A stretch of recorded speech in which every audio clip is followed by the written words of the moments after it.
Avant de commencer cette vidéo, j'aimerais te dire que tu n'es pas le seul à abandonner tes objectifs. Moi, il m'est arrivé plusieurs fois d'abandonner mes propres objectifs. Alors, pourquoi est-ce que ça nous arrive d'abandonner les objectifs qu'on s'est fixés nous-mêmes? J'aimerais que tu me dises en commentaire pourquoi est-ce que tu as l'habitude d'abandonner tes objectifs pendant les 30 secondes du générique.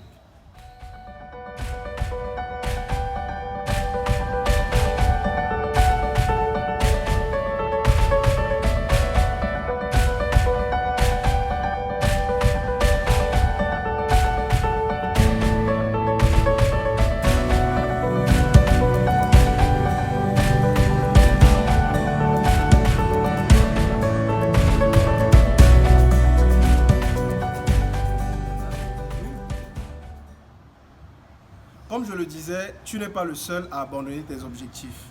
D'ailleurs, il y a une étude qui a été effectuée en 2014 aux États-Unis par l'université Scranton.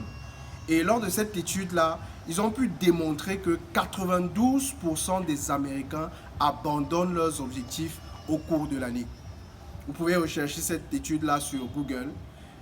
Mais c'est une étude qui m'a choqué en fait. Et je pense que beaucoup de personnes se trouvent dans cette catégorie-là.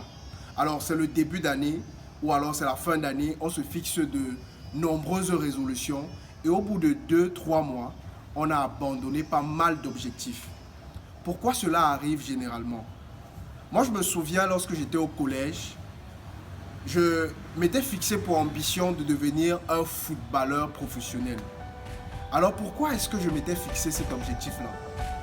En réalité, il y avait un de mes camarades qui était brillant en matière de football. Toutes les filles au collège voulaient marcher avec lui. Lorsqu'il entrait dans un terrain de football, tout le monde l'acclamait.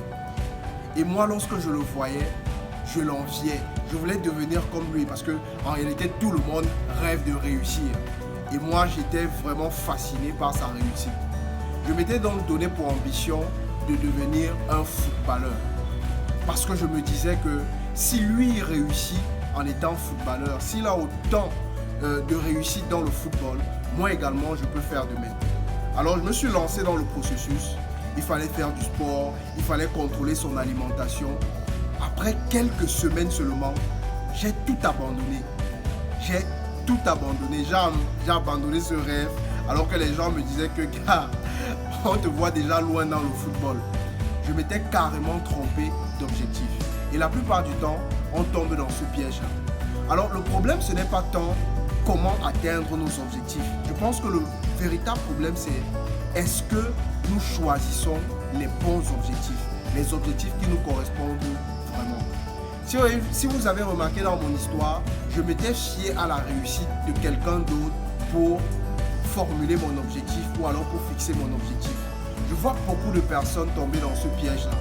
Parce qu'on voit quelqu'un qui réussit dans le digital, alors on veut également se lancer dans ça. Parce qu'on voit quelqu'un qui réussit dans le marketing de réseau, alors on veut aussi se lancer dans ça. Parce qu'on voit quelqu'un qui réussit dans la comptabilité, on veut également se lancer dans ça de façon aveugle. Et je pense que lorsque nous choisissons de mauvais objectifs, c'est un échec assuré en réalité. Donc la véritable question c'est comment est-ce qu'on fait pour choisir les bons objectifs? Pour choisir les bons objectifs, je pense qu'il faut commencer par éviter de se comparer aux autres. Il faut éviter d'envier de façon obsessive la réussite des autres. Parce qu'en le faisant, nous allons choisir un chemin qui ne nous correspond pas vraiment. C'est mieux de commencer par s'introspecter, commencer par chercher au fond de nous ce que nous désirons vraiment. C'est ce que j'appelle souvent les objectifs qui nous inspirent vraiment. Parce que lorsque tu te connectes à un objectif qui t'inspire, tu ne vas pas l'abandonner aussi facilement au bout de 2-3 mois. Tu vas tout faire pour aller jusqu'au bout parce que c'est ce qui résonne vraiment en toi. Alors, quand moi j'ai compris ça, j'ai tout de suite fait la différence dans les choix de mes objectifs. J'ai tout de suite recherché ce qui me passionne, ce qui me motive en réalité. Et je me suis engagé dans le processus de façon naturelle. Parce que pour atteindre un objectif, il faut beaucoup d'engagement. Et si l'objectif ne t'inspire pas, il y a de fortes chances que tu ne sois pas engagé dans le processus pour arriver à cet objectif-là. Donc aujourd'hui, ce que j'avais à vous apporter comme message, c'est d'éviter de vous comparer aux autres lorsque vous voulez choisir vos objectifs. Commencez par vous, commencez par regarder à l'intérieur de vous quels sont vos désirs profonds. Qu'est-ce que vous avez vraiment envie d'accomplir? Et partez de là pour vous fixer vos objectifs.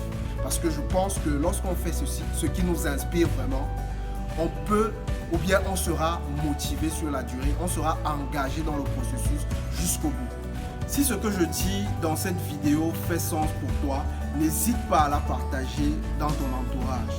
Et également, abonne-toi, clique sur la cloche de notification pour ne manquer aucun de mes prochains contenus. Allez, ciao!